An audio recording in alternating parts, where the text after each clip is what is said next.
कहानी की शुरुआत एक ऐसी रहस्यमयी दुनिया से हुई जो धरती की सतह से हजारों किलोमीटर नीचे बसी हुई थी, जहां आसमान से लेकर पानी की गहराइयों तक खतरनाक जीवों का आतंक फैला हुआ था। यहीं हमें इस दुनिया का रक्षक किंग कॉन्ग दिखाई दिया, जो एक छोटे बंदर के साथ झील के किनारे पहुंचा था, लेकिन उसे जरा भी अंदाजा नहीं था कि वो एक पहले से बिछाए जाल में फंसने वाला है। छोटे बंदर ने अचानक महसूस कर लिया कि सामने झील के अंदर कोई बड़ा खतरा छुपा है। फिर भी उसने जानबूझकर कॉन्ग को पानी में उतरने के लिए उकसाया, लेकिन उसकी चालाकी कॉन्ग से छुप नहीं सकी। उसने बस आसपास की हवा को हल्के से सूंघा और तुरंत समझ गया कि आज उसे अच्छा शिकार मिलने वाला है। इसके बाद कॉन्ग बिना कुछ कहे सीधे झील में उतर गया और आराम से नहाने लगा। उधर छोटा बंदर घबरा गया कि कहीं उसकी चाल पकड़ी न जाए, इसलिए वह पानी पीने का नाटक करने लगा। तभी अचानक एक अजीब सा जीव तेज रफ्तार से उनकी तरफ बढ़ने लगा। नहाते वक्त कॉन्ग को भी खतरे का एहसास हो गया। उसने जैसे ही पीछे पलट कर देखा, तभी एक विशाल ड्रैगन अपना बड़ा मुंह खोलकर उस पर झपट पड़ा। ये देखकर छोटा बंदर समझ गया कि उसकी योजना सफल हो गई है और वह तुरंत किनारे की तरफ भागने लगा ताकि खुद को बचा सके। उधर कॉन्ग जमीन पर हर तरह की लड़ाई जीत चुका था, लेकिन पानी में इस तरह के दुश्मन का सामना पहली बार कर रहा था। कॉन्ग उसकी चाल को समझ ही रहा था कि अचानक ड्रैगन उसे खींचकर सीधे झील के अंदर ले गया, लेकिन उसे नहीं पता था कि गुस्से में कॉन्ग कितना खतरनाक हो जाता है। उधर छोटा बंदर यही सोच रहा था कि अब वह कॉन्ग से हमेशा के लिए बच गया है, लेकिन अगले ही पल किंग कॉन्ग का विशाल हथियार सीधे उसके सामने आ गिरा। छोटा बंदर कुछ समझ पाता उससे पहले ही कॉन्ग ने उस ड्रैगन का कटा हुआ सिर सीधे उसके सामने पटक दिया। ये देखकर छोटे बंदर को लगा कि अब कॉन्ग उसे बुरी तरह पीटेगा, लेकिन कॉन्ग ने कुछ नहीं किया, बल्कि उसने अपनी कुल्हाड़ी उठाकर उसे आगे बढ़ने का इशारा कर दिया। दरअसल बंदर नहीं जानता था कि किंग कॉन्ग अपने जैसे किसी को ढूंढने के लिए हजारों सालों से इस दुनिया में अकेला भटक रहा था। वह हर दिन भूखा रहता था और अक्सर यहाँ के खतरनाक भेड़िए उसे दौड़ा दौड़ा कर परेशान करते रहते थे। जब सैकड़ों भेड़िए उसके पीछे पड़ जाते, तब वह छलांग की मदद से किसी तरह बच निकलता, लेकिन इस बार भेड़ियों के झुंड ने उसका पीछा नहीं छोड़ा। वे लगातार उसे घेरने की कोशिश करते रहे। आखिरकार जब उसके सामने गहरी खाई आ गई और भागने का कोई रास्ता नहीं बचा, तब वह मजबूर होकर पलटा और लड़ने के लिए तैयार हो गया। भेड़िए सोच रहे थे कि इस बार शिकार आसान होगा, लेकिन उन्हें अंदाजा नहीं था कि किंग कॉन्ग पहले से ही जाल बिछाकर बैठा था। जैसे ही एक भेड़िए ने छलांग लगाई, तभी अचानक कॉन्ग का जाल एक्टिव हो गया और भेड़िया तुरंत ट्रैप में फंस गया। गड्ढे में गिरते ही लकड़ी के नुकीले भाले भेड़िए के आर पार निकल गए। सही मौका देखते ही कॉन्ग ने तुरंत पेड़ का भारी तना उठाकर गड्ढे में फेंक दिया। जैसे ही जाल एक एक करके एक्टिव हुए, पहाड़ से बड़े बड़े पत्थर लुढ़कते हुए नीचे गिरने लगे और भागने की कोशिश कर रहे भेड़िए वहीं फंस गए। लेकिन धुआं छटते ही कुछ जिंदा बचे भेड़िए फिर भी शिकार छोड़ने को तैयार नहीं थे। गुस्से में किंग कॉन्ग ने एक भेड़िए की लाश पकड़ी और अपनी ताकत दिखाते हुए उसे जोर से फाड़कर 2 टुकड़ों में बांट दिया। ये देखकर बाकी बचे भेड़िए डर के मारे पूंछ दबाकर वहां से भाग गए। हालांकि शिकार मिलने के बाद भी किंग कॉन्ग के चेहरे पर कोई खुशी नहीं थी, क्योंकि उसके मुंह के सड़े हुए दांत ने उसे बहुत परेशान कर रखा था। इसी बीच छुपकर बैठी एक छिपकली मौका देखकर मांस का टुकड़ा उठाकर भागने लगी। किंग कॉन्ग तुरंत उसे रोकने के लिए झपट पड़ा, लेकिन तभी उसका ध्यान दूर से आई आवाज पर चला गया। घाटी से आती उस दहाड़ को सुनकर उसे लगा कि शायद उसका कोई अपना उसे बुला रहा है, इसलिए वह तुरंत उस दिशा में दौड़ पड़ा। लेकिन वहां पहुंचकर उसे सिर्फ एक अजीब सा मेंढक मिला, जो उसी के जैसी आवाज निकाल रहा था। सालों तक भटकने के बाद भी वह अकेला था और यही खालीपन उसे भीतर से तोड़ रहा था। आखिरकार दांत की तकलीफ ने उसे इंसानों से मदद मांगने पर मजबूर कर दिया। वह ना चाहते हुए भी इंसानी दुनिया में दाखिल हो गया। वहां पहुंचते ही किंग कॉन्ग पहाड़ी पर गिर पड़ा और मदद का इंतजार करने लगा। तभी किस्मत से वैज्ञानिकों की नजर उस पर पड़ गई, लेकिन घबराहट में इंसानों ने सुरक्षा के लिए उसे भारी मात्रा में एनेस्थीसिया दे दिया, जिससे वह वहीं बेहोश हो गया। इसके बाद उन्होंने शहर के सबसे मशहूर डेंटिस्ट को बुलाया। डेंटिस्ट ने बिना एक पल गवाए उस सड़े हुए दांत को उखाड़ने के लिए मजबूत स्टील के तार को कसकर बांध दिया। इतने में ही कॉन्ग ने मुंह से सड़ी हुई बदबू छोड़ दी। सारी तैयारी पूरी होने के बाद जैसे ही स्पेसक्राफ्ट ने अचानक ऊपर उड़ान भरी, तभी एक झटके के साथ किंग कॉन्ग का विशाल दांत बाहर निकल आया। जब किंग कॉन्ग होश में आया तो उसने देखा कि उसका पुराना दांत अब एक मजबूत टाइटेनियम के दांत में बदल दिया गया है। इस नए दांत के साथ उसके अंदर जबरदस्त ताकत आ गई, जिससे उसे लगा कि अब वह किसी को भी हरा सकता है। लेकिन तभी लैब में अचानक किंग कॉन्ग की दुनिया से एक इमरजेंसी सिग्नल आया, जिसने सबको चौंका दिया। इस सिग्नल की सच्चाई जानने के लिए वैज्ञानिकों ने तुरंत एक रेस्क्यू टीम तैयार की और मिशन शुरू किया। उन्होंने किंग कॉन्ग के साथ उस पोर्टल में छलांग लगा दी जो सीधे कॉन्ग की दुनिया में जाता था। जैसे ही वे आगे बढ़े, उनका स्पेसक्राफ्ट तेज रफ्तार से नीचे की ओर खींचने लगा और कुछ ही पलों में वे उस रहस्यमयी दुनिया में दाखिल हो गए। घर पहुंचते ही कॉन्ग ने देखा कि उसका खाना चोरी हो चुका है। उसने तुरंत अपनी कुल्हाड़ी उठाई और सीधे चट्टान के ऊपर पहुंच गया। वहां उसने देखा कि गहरी दरार के अंदर से हल्की नीली रोशनी निकल रही थी, जिसने उसका ध्यान खींच लिया। सच जानने के लिए उसने बिना सोचे सीधे उस गहराई में छलांग लगा दी। घुप अंधेरे में पहुंचते ही उसकी कुल्हाड़ी अपने आप चमकने लगी। रोशनी पड़ते ही उसे दिखा कि चारों तरफ अजीब चमकदार पत्थर फैले हुए हैं जो इस रोशनी पर रिएक्ट कर रहे थे। तभी अचानक दूर से भयानक दहाड़ की आवाज गूंज उठी। वह उस आवाज का पीछा करते हुए झरने के पार पहुंचा, जहां उसे एक नई छिपी हुई दुनिया दिखाई दी। धीरे धीरे आगे बढ़ते हुए उसे अजीब सी बदबू महसूस हुई जो उसे अपनी ओर खींच रही थी। अचानक उसके सामने एक बेहद खतरनाक और विशाल साया उभर आया, जिसे देखते ही किंग कॉन्ग ने तुरंत अपनी कुल्हाड़ी उठाकर मुकाबले के लिए खुद को तैयार कर लिया। जैसे जैसे दोनों के बीच दूरी कम होती गई, वह विशाल साया धीरे धीरे छोटा होता गया और जब सामने आया तो सच्चाई कुछ और ही निकली। असल में वह कोई राक्षस नहीं बल्कि एक छोटा सा मासूम पीले बालों वाला बंदर था, जिसे देखकर वह खुद भी चौंक गया। हजारों सालों में पहली बार अपने जैसे किसी को देखकर किंग कॉन्ग तुरंत झुक गया और अपना हथियार नीचे रख दिया। इसके बाद उसने बंदर से दोस्ती करने के लिए अपना हाथ आगे बढ़ाया। उसे लगा था कि छोटा बंदर भी उसी की तरह अपने जैसे किसी को देखकर खुश होगा, लेकिन अचानक उसने किंग कॉन्ग को जोर से काट लिया।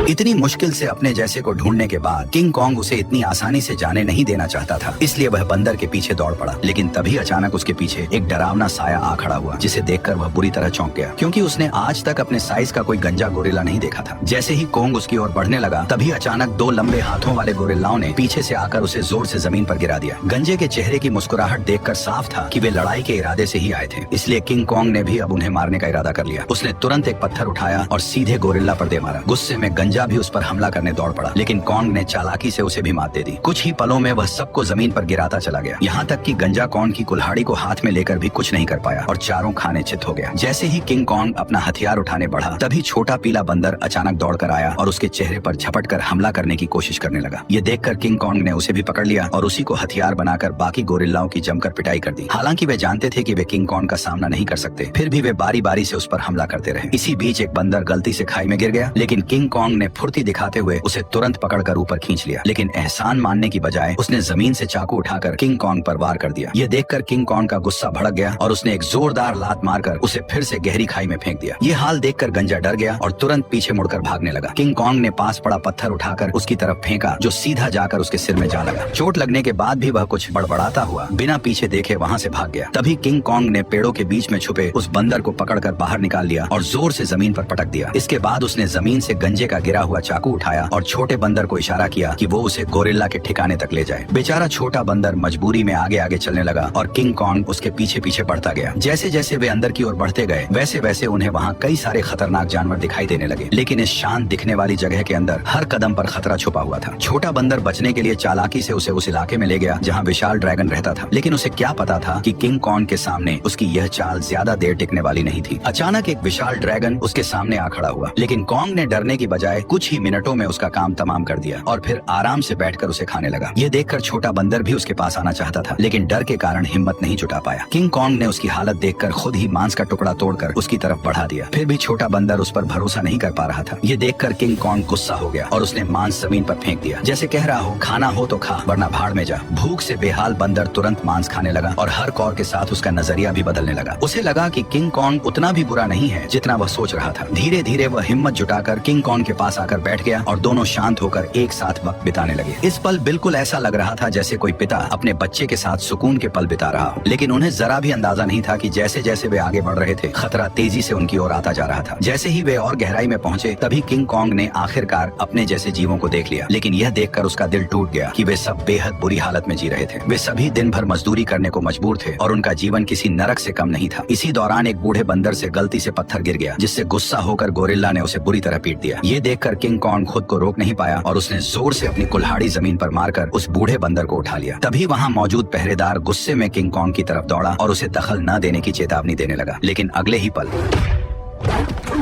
किंग कॉन्ग की हिम्मत ने बाकी बंदरों में उम्मीद जगा दी, लेकिन उसी वक्त भागा हुआ गंजा ये सब देख रहा था। उसने तुरंत जाकर यहाँ के राजा स्कार किंग को सब कुछ बता दिया। गोरिल्ला की बातें सुनते ही स्कार किंग का गुस्सा फूट पड़ा। जैसे ही वो अपने सिंहासन से उठा, रास्ते में आने वाले सभी बंदर उसके सामने झुकते चले गए, लेकिन किंग कॉन्ग बिना डरे वहीं खड़ा रहा। स्कार किंग ने ध्यान से उसे देखा और कॉन्ग के मुंह में लगे स्टील के दांत को देखकर वो हंस पड़ा, लेकिन अगले ही पल उसने अपना गुस्सा निकालने के लिए एक बंदर को लात मारकर धधकते लावा में फेंक दिया। ये देखकर किंग कॉन्ग का गुस्सा अपने चरम पर पहुंच गया। अपनी ताकत दिखाने के लिए लिए स्कार किंग ने अपने कंधे से हथियार निकाला और किंग कॉन्ग को सबक सिखाने के लिए खुद को तैयार कर लिया। किंग कॉन्ग ने भी तुरंत अपनी कुल्हाड़ी उठा ली और दोनों के बीच भयंकर लड़ाई शुरू हो गई। लंबे हथियार का फायदा उठाते हुए उसने अचानक हमला कर दिया और किंग कॉन्ग एक पल के लिए भी संभल नहीं पाया। स्कार किंग ने हथियार पर लगे क्रिस्टल की मदद से कॉन्ग पर कई सारे वार कर दिए। गुस्से में आकर कॉन्ग उस पर टूट पड़ा। ताकत के मामले में वह किंग कॉन्ग के सामने टिक नहीं सकता था, इसलिए वो कॉन्ग से दूरी बनाकर लगातार वार करने लगा और किंग कॉन्ग धीरे धीरे पीछे हटने पर मजबूर हो गया। इसी बीच किंग कॉन्ग की कुल्हाड़ी भी उसके हाथ से छूटकर जमीन पर गिर गई। मौका पाकर उसने अपने हथियार से किंग कॉन्ग का गला जकड़ लिया और उसे काबू में करने की कोशिश करने लगा। स्कार किंग को लगा कि अब उसने लड़ाई जीत ली है, लेकिन किंग कॉन्ग ने पूरी ताकत लगाकर उसे उठाया और जोर से जमीन पर पटक दिया।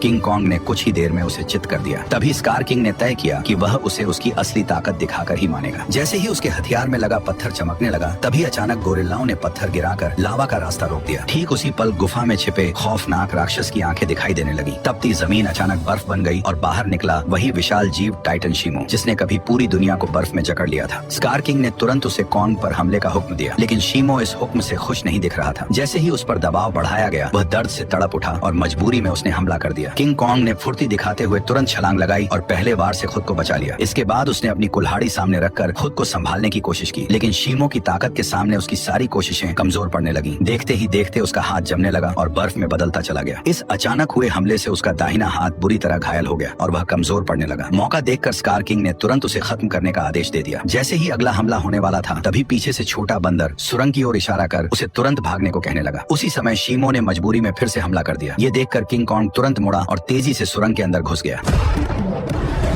लेकिन अभी भी उसके पीछे सैकड़ों खतरनाक बंदर लगे हुए थे। अच्छी बात यह थी कि सालों से यहाँ रहने के कारण कोंग ने जंगल में कई जाल बिछा रखे थे, लेकिन उन बंदरों की गिनती इतनी ज्यादा थी कि घायल कोंग को उन्होंने जल्दी ही एक बंद रास्ते में घेर लिया। अब उसके पास सिर्फ यही आखिरी जाल बचा था जिस पर वह भरोसा कर सकता था। लेकिन जो बंदर रास्ते भर जाल में फंसते आए थे, इस बार अचानक सतर्क हो गए। उन्होंने तुरंत जमीन पर पड़ी उस बेल को देख लिया जो जाल को एक्टिव करने के लिए थी। जब कोंग ने देखा कि उसका प्लान फेल हो चुका है, तब उसे लगा कि अब उसका अंत करीब है। ठीक उसी पल पहाड़ी के ऊपर लगा जाल अचानक एक्टिव हो गया और सैकड़ों टन भारी पत्थर सीधे उन पर गिर पड़े, जिससे वहां मौजूद सारे बंदर उन पत्थरों के नीचे दब गए। तभी कोंग ने देखा कि जाल को एक्टिव करने वाला कोई और नहीं बल्कि वही बंदर था।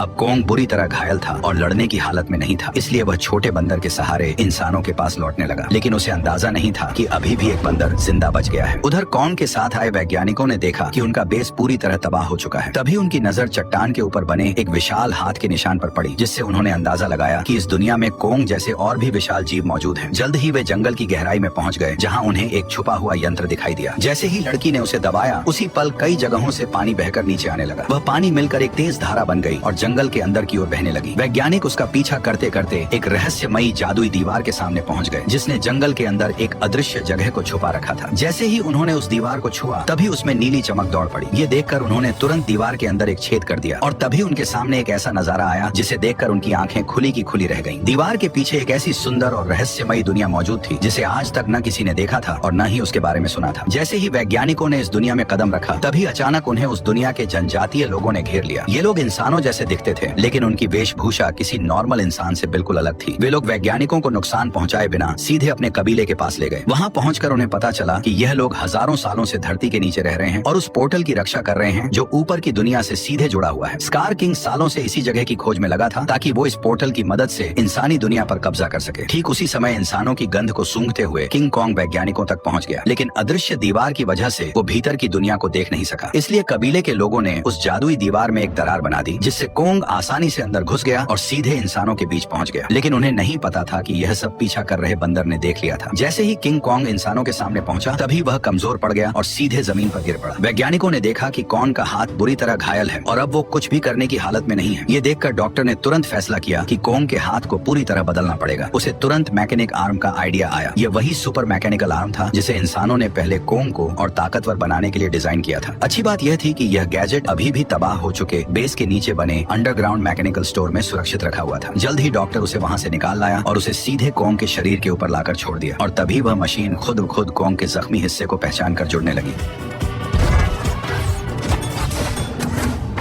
जैसे ही उस हाथ के अंदर की खास दवा कोंग के शरीर में पहुंची तो बेहोश कोंग को जैसे नई ताकत महसूस होने लगी। उसके चेहरे की खुशी साफ बता रही थी कि वह इस नए हथियार से काफी खुश था। लेकिन तभी अचानक छोटा बंदर जंगल के अंदर से भागता हुआ वहां आ पहुंचा। उसने कोंग को बताया कि स्कार किंग पोर्टल की जगह का पता लगा चुका है और वह शीमो के साथ मिलकर कबीले पर हमला करने वाला है। अकेला कोंग स्कार किंग और शीमो का सामना नहीं कर सकता था, इसलिए उसके पास सिर्फ एक ही रास्ता बचा था, इंसानों की दुनिया में जाकर कई सालों से सो रहे गॉडजिला को जगा देना। लेकिन उसे बिल्कुल अंदाजा नहीं था कि जिसे वह अपनी मदद के लिए बुलाने जा रहा है वही गॉडजिला उसके लिए सबसे बड़ा खतरा साबित होने वाला है। अचानक पिरामिड के आसपास की जमीन तेजी से हिलने लगी और नीचे से एक मैकेनिकल हाथ बाहर निकल आया। यही वह जगह थी जो धरती तक पहुंचने का पोर्टल खोलती थी। जल्द ही कोंग पोर्टल से बाहर निकल आया। कोंग की आहट महसूस होते ही गॉडजिला अचानक नींद से जाग गया और बिना एक पल गवाए सीधे उसकी तरफ बढ़ने लगा। जैसे ही वो कोंग के सामने पहुंचा तब गॉडजिला को लगा कि कोंग उसे चुनौती देने आया है, इसलिए वो बिना एक पल गवाए पूरी रफ्तार से उस पर टूट पड़ा। उसकी आंखों में भरा गुस्सा साफ बता रहा था कि वह कोंग को जिंदा छोड़ने वाला नहीं है। तेजी से अपनी ओर बढ़ते गॉडजिला को देखकर कोंग ने हाथ उठाकर उसे समझाने की कोशिश की, पर गॉडजिला अब किसी भी बात को सुनने वाला नहीं था। उसने सीधे टक्कर मारकर कोंग को सैकड़ों मीटर दूर फेंक दिया।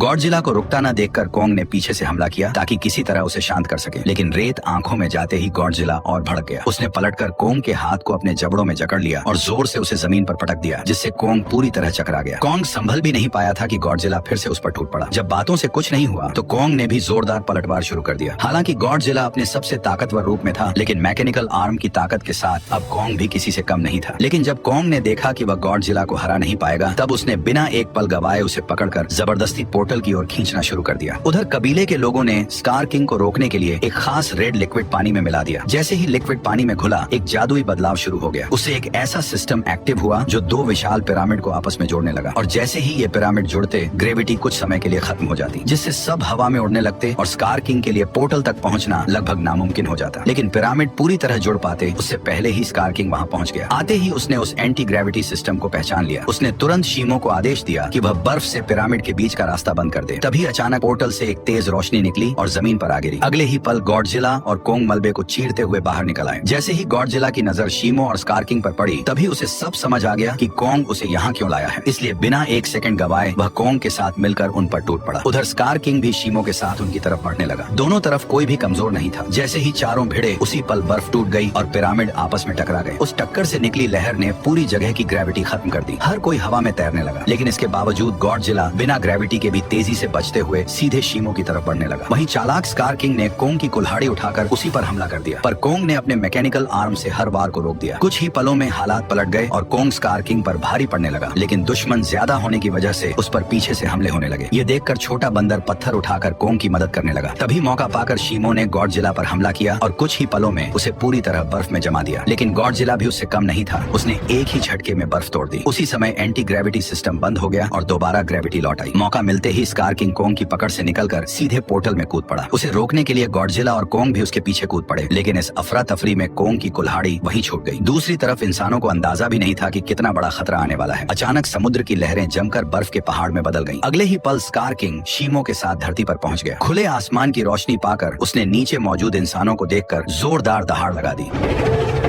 अब उसे लगा कि पूरी दुनिया पर राज करने का समय आ गया है। उसने शीमो को आदेश दिया कि वह आसमान को जमा दे। शीमो ऐसा नहीं करना चाहता था, फिर भी मजबूरी में उसने हर तरफ बर्फ बरसानी शुरू कर दी। देखते ही देखते इमारतें भी इस तबाही में जमकर टूटने लगी। जब स्कार किंग को लगा कि अब उसे कोई नहीं रोक सकता, तभी कोंग ने एक जोरदार मुक्का मारकर उसका 3 टन का दांत जमीन पर गिरा दिया। गुस्से में स्कार किंग ने कोंग पर हमला करने का आदेश दिया, लेकिन उसी समय गॉडजिला वहां पहुंच गया और उसने शीमो को रोक लिया। अब बिना शीमो की मदद के स्कार किंग ज्यादा देर टिक नहीं सकता था, इसलिए उसने एक विशाल इमारत उठाकर कोंग की तरफ फेंक दी, लेकिन उससे कोंग को कोई खास नुकसान नहीं हुआ। तभी अचानक शीमो पीछे से आकर कोंग के मैकेनिकल आर्म पर झपट पड़ा। शीमो ने फिर से कोंग का हाथ जमाना शुरू कर दिया। ये देखकर स्कार किंग को लगा कि अब उसकी जीत पक्की है, लेकिन उसने पीछे खड़े गुस्से से भरे गॉडजिला को नजरअंदाज कर दिया। गॉडजिला ने तुरंत अपनी पूरी ताकत जगाई और उसका शरीर बैंगनी रोशनी से चमक उठा। अगले ही पल उसने सीधे स्कार किंग पर जोरदार हमला कर दिया, लेकिन स्कार किंग घबराकर किसी तरह बच निकला। उसने अपने हथियार से पलटवार करने की कोशिश की, लेकिन गॉडजिला ने उसे पकड़ लिया और एक ही झटके में 2 हिस्सों में तोड़कर अलग कर दिया, जिससे शीमो को कंट्रोल करने वाला क्रिस्टल नीचे नीचे गिर पड़ा। स्कार किंग उसे उठाने के लिए झपटा, लेकिन गॉडजिला ने उसे कोई मौका नहीं दिया। अब सब कुछ उस क्रिस्टल पर टिका था। जिसके हाथ में भी क्रिस्टल आता वही इस लड़ाई को जीत पाता। उसी अहम पल में छोटे बंदर की नजर कोंग की छोड़ी हुई कुल्हाड़ी पर पड़ी। वह तुरंत छलांग लगाकर नीचे उतरा और कुल्हाड़ी उठाकर इंसानों की दुनिया में पहुंच गया। जैसे ही उसकी नजर जमीन पर पड़े उस क्रिस्टल पर पड़ी, तभी उसने बिना देर किए कुल्हाड़ी के एक वार से उसे चकनाचूर कर दिया। क्रिस्टल टूटते ही शीमो पूरी तरह आजाद हो गया। गुस्से में भरा स्कार किंग छोटे बंदर को पकड़कर मारने ही वाला था, लेकिन कोंग बीच में आकर उस पर टूट पड़ा और कुछ ही मुक्कों में स्कार किंग को चित कर दिया। अब बिना उस क्रिस्टल के स्कार किंग कमजोर पड़ चुका था। उधर आजाद हुआ शीमो गॉडजिला की तरफ देखने लगा, मानो किसी इशारे का इंतजार कर रहा हो। और फिर हजारों साल बाद उसने वही किया जो वह हमेशा से करना चाहता था। एक ही पल में उसने स्कार किंग को बर्फ की मूर्ति में बदल दिया। अगले ही पल कोंग ने उसे हवा में उछालकर पूरी ताकत से जमीन पर पटक दिया और उसके शरीर को वहीं चकनाचूर कर दिया। अब लड़ाई खत्म हो चुकी थी, लेकिन दुनिया को ठीक करना बाकी था। तभी गॉडजिला ने आसमान की ओर देखकर जबरदस्त ऊर्जा छोड़ी, जिससे काले बादल छट गए और सूरज की रोशनी धीरे धीरे धरती पर लौट आई। इसके बाद गॉडजिला अपने इलाके में लौट गया और फिर गहरी नींद में सो गया। और कोंग अपने नए साथी के साथ धरती के भीतर वापस लौट गया, जहाँ वह अपने कबीले के साथ मिलकर एक नई शुरुआत कर